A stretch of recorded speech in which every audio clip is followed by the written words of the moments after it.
déjà pour nous, en tant que start-up et en adressant les ressources humaines de manière digitale, on avait toute notre place dans cet événement. On a bien aimé le côté où c'était très varié entre des keynotes, des tables rondes et des ateliers. Il y avait un côté très participatif et puis sans forcément s'être concerté avant. Je pense qu'entre les intervenants, on a véhiculé des messages et des valeurs qui quelque part se retrouvent sur la confiance, sur effectivement la manière de libérer les talents et le management en entreprise.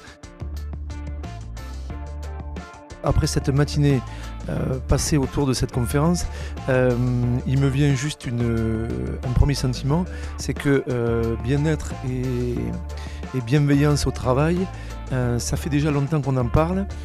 Ce qui est agréable, c'est que jusqu'à maintenant, c'était un peu un débat d'experts, un débat un peu de gens qui se projetaient dans un avenir qui était presque un peu futuriste, limite un peu idéologique, et en tous les cas assez éloigné de la réalité. Et donc je pense qu'on a, j'espère, été inspirant pour les personnes qui sont venues et qu'on leur a apporté des solutions ou des visions qui pourront eux-mêmes adapter à leur entreprise et que ça leur donnera envie d'essayer d'autres modes, d'autres outils, d'autres modes de fonctionnement. Moi j'ai un vent d'optimisme là qui souffle un peu parce que je me rends compte que ici et là se mettent en place tout un tas d'initiatives et qu'on passe du concept à de la vraie réalité. Je pense que les ressources humaines vont évoluer de la manière dont l'entreprise va évoluer. J'ai passé pas mal de temps ce matin à expliquer que le corps social, qu'est l'entreprise, il évolue à travers ses managers et à travers les ressources humaines. Donc ce qui est important d'essayer de voir, c'est comment va évoluer le statut du salarié dans les années à venir. On entend beaucoup de choses qui disent que le statut auto-entrepreneur ou le statut de salarié qui est plus rattaché à une entreprise atteindra peut-être des chiffres de 30, 40, 50%. Donc il va falloir aussi que les ressources humaines s'adaptent par rapport à cette évolution du marché du travail. Je pense qu'après que les ressources humaines, ils ont une super opportunité, c'est qu'ils doivent être les acteurs de la transformation de l'entreprise. J'en suis encore plus persuadé aujourd'hui qu'hier. Où hier, ils avaient une image très administrative, une image où ils véhiculaient de manière archaïque le papier, le process. Aujourd'hui, je pense qu'ils ont vraiment l'opportunité de prendre à bras le corps la transformation de l'entreprise, que ce soit à travers les outils digitaux, que ce soit à travers les nouvelles pratiques. Et c'est vraiment une formidable opportunité pour eux de repenser l'entreprise et le corps social. Je pense qu'on est dans une très bonne dynamique, on est dans une excellente voie.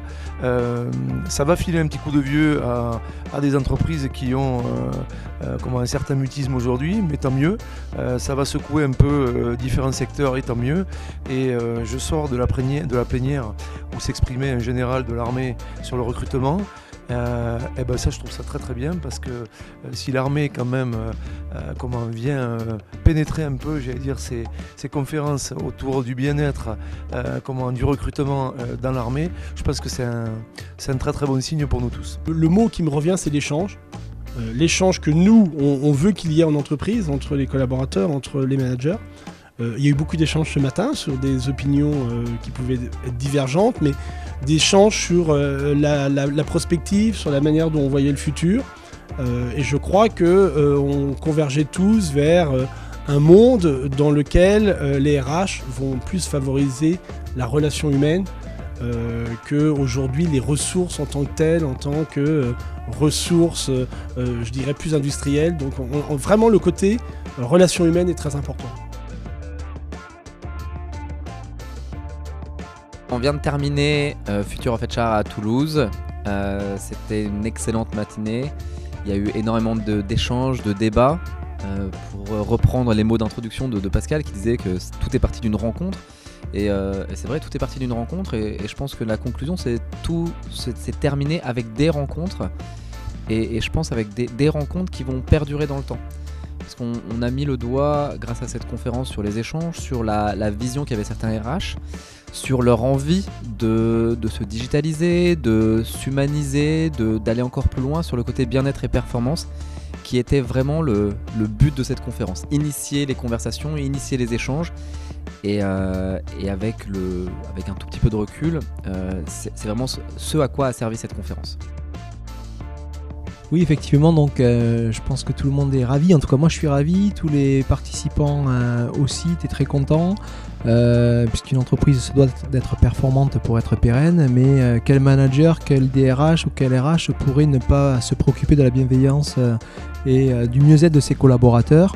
Et on l'a vu, j'ai échangé là tout au long du buffet tout à l'heure, à l'instant.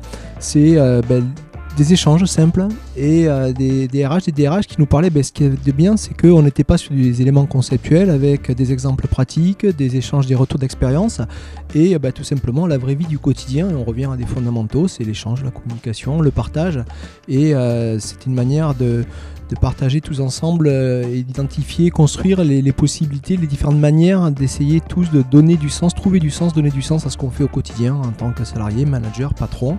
Et c'est ce qui fait la richesse de la vie et tout ce qui se passe en entreprise.